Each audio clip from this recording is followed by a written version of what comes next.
Good morning everyone. आज हम लोग जिस टॉपिक को डिस्कस करेंगे वो है mean value of alternating current. So how can we find the mean value और average value of alternating current. AC current की हम लोग मीन वैल्यू फाइंड करना चाहते हैं। So an alternating current flows during one half cycle in one direction and during another half cycle in the opposite direction, क्योंकि उसके पीछे reason था अल्टरनेटिंग करंट का जो हमारा इक्वेशन थी उसमें साइन या कॉस में टर्म था आपका। तो अगर आप फर्स्ट हाफ साइकिल को देखते हैं तो इसमें डायरेक्शन अप अलग है और सेकेंड हाफ साइकिल में डायरेक्शन देखिए अलग है। सो अगर आप इस साइन की average value for one complete cycle find करेंगे तो कितनी आएगी? ज़ीरो। तो फुल कंप्लीट साइकिल में इसकी एवरेज वैल्यू हमारी ज़ीरो हो जाती है। साइन थीटा की average value for full cycle कितनी होती है? ज़ीरो।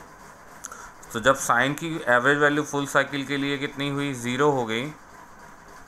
तो अल्टरनेटिंग करंट की भी एवरेज वैल्यू फुल साइकिल के लिए कितनी हो जाएगी? Zero, because the formula of alternating current I is equal to I naught sin omega t. So I average value for full cycle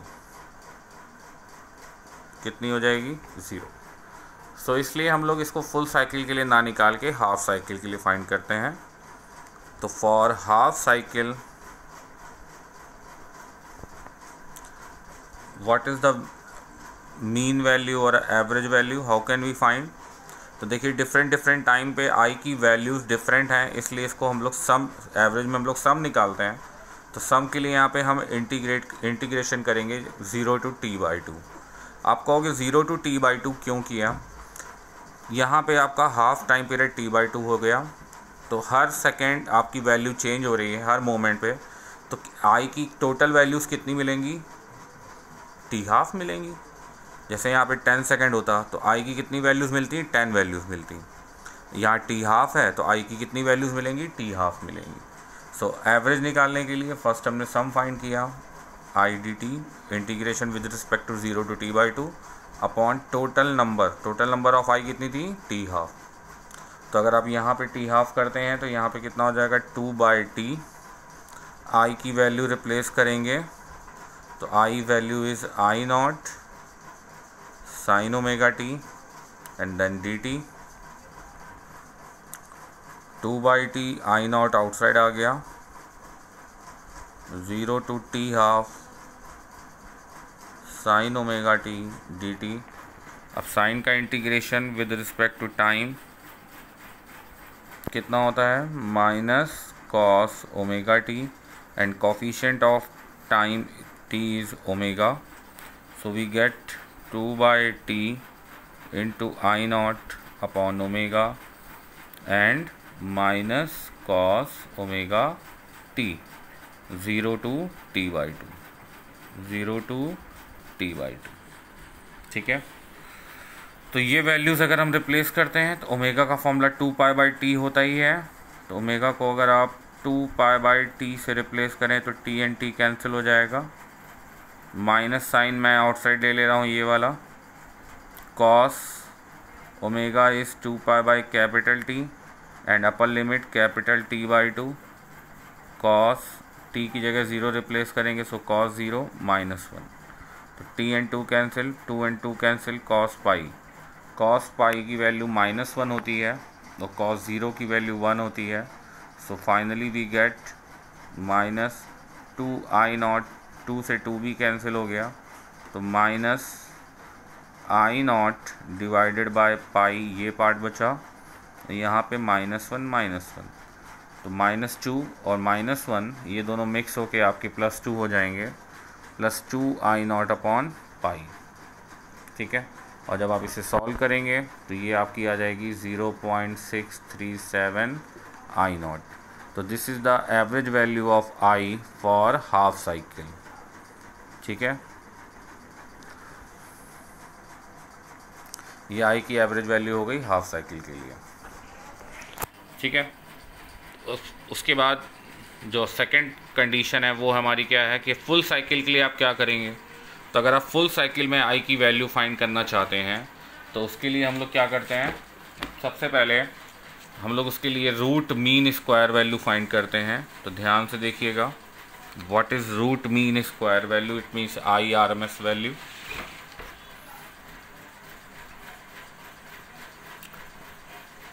root mean square value of alternating current, it means IRMS। So how can we find. देखिए graph आपका जो था हम लोगों ने discuss किया हुआ था, ये ग्राफ आपका आई का था with respect to time alternating current का। तो आप जब इसको IRMS करते हैं तो फुल साइकिल में निकाल सकते हैं। तो पहले आप क्या करेंगे, अगर आप इस पार्ट का अपोजिट चलिए, पहले स्क्वायर करना है। तो अगर आप स्क्वायर करेंगे तो पॉजिटिव पोर्शन की एम्पलीट्यूड इंक्रीज़ हो गया, नेगेटिव का भी सेम एम्पलीट्यूड अब पॉजिटिव में आ जाएगा। ठीक है, तो ये देखिए सारी वैल्यूज़ हमें पॉजिटिव मिलने लगी। ठीक है, तो जब सारी वैल्यूज़ पॉजिटिव मिलने लगी तो आप इसका मीन निकाल सकते हैं फुल साइकिल के लिए, तो वो ज़ीरो नहीं आएगा। तो फर्स्ट ऑफ ऑल आई की वैल्यू क्या होती है, I0 साइन ओमेगा टी। तो आपने फर्स्ट इसका स्क्वायर किया, so we get I0 square sine square omega T.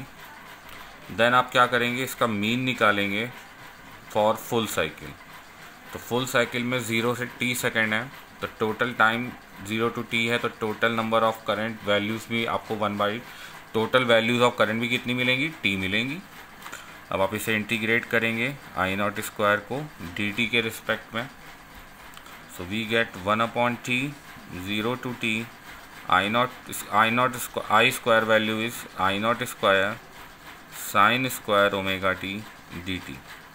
तो I0 स्क्वायर आपका आउटसाइड आ गया डिवाइडेड बाई t। अब साइन स्क्वायर थीटा का इंटीग्रेशन पॉसिबल नहीं होता, तो आपको यहाँ पर एक फॉर्मूला है cos 2 थीटा का, जिसे हम लोग 1 - 2 साइन स्क्वायर थीटा का नेम देते हैं। तो यहाँ से साइन स्क्वायर थीटा की वैल्यू हो जाएगी 1 - cos 2 थीटा डिवाइडेड बाई 2। तो अगर ये वैल्यू मैं यहाँ पे रिप्लेस कर लूँगा तो आपका इंटीग्रेशन पॉसिबल हो जाएगा, और थीटा की जगह वैल्यू हो जाएगी आपकी omega T divided by 2 dt। तो 2 आउटसाइड आ गया, I0 स्क्वायर बाई 2t। यहाँ पे 1 का इंटीग्रेशन आपका टाइम के रिस्पेक्ट में t हो जाएगा, कॉस का इंटीग्रेशन टाइम के रिस्पेक्ट में यहाँ करेंगे तो साइन 2 ओमेगा टी हो जाएगा, और इनका कॉफिशिएंट 2 ओमेगा है, तो इंटीग्रेशन में कॉफिशिएंट से डिवाइड करते हैं 0 to t। अब आप अपर लिमिट और लोअर लिमिट रिप्लेस करें, तो आपका I0 square by 2t, upper limit replace करेंगे t। ठीक है, अब साइन 2 ओमेगा की वैल्यू आपकी 2 pi by T, small t की value capital T upon 2 omega, ये अपर लिमिट रिप्लेस करी। लोअर रिप्लेस करेंगे तो t की जगह 0 हो जाएगा आपका, और यहाँ पे भी 0 पुट करेंगे तो ये भी 0, कॉस साइन 0 की वैल्यू 0 होती है, तो लोअर लिमिट पुट करने पे फाइनली वैल्यू आपको 0 मिलेगी। यहाँ t से t कैंसिल हो गया, sine 4 pi, and the value of sine 4 pi is also equal to 0।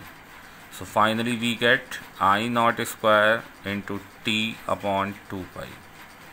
ठीक है, t की वैल्यू अगर आप यहाँ से रिप्लेस करते हो तो t की लिखा जा सकता है। तो ये हमने क्या निकाला, ये हमने i के स्क्वायर की मीन वैल्यू निकाल ली। ठीक है, आई होप कि ये पॉइंट आपको क्लियर हो गया होगा। और t की वैल्यू क्या होती है, 2 पाई बाई ओमेगा होती है। तो अगर आप ये वैल्यू यहाँ रिप्लेस करते हो तो भी आपका फाइनली आंसर मिल सकता है। देखिए यहाँ 2t चल रहा है, मैं पाई लिख गया हूँ गलती से, तो t से t आपका ये कैंसिल हो जाएगा। तो I स्क्वायर के मीन की वैल्यू कितनी आ गई, I0 स्क्वायर डिवाइडेड बाय 2। तो पहले हम लोग ने स्क्वायर किया था, फिर हम लोग ने मीन निकाला, तो स्क्वायर हो गया, मीन हो गया, अब फाइनली बचा रूट। तो जो IRMS वैल्यू है वो कैसे निकलेगी, I स्क्वायर के मीन का आपको रूट निकालना है। तो ये वैल्यू आपकी हो जाएगी I0 square by 2 So it means I naught upon under root 2, which is equal to 0.707 I naught. तो I RMS value equal to 0.707 I naught.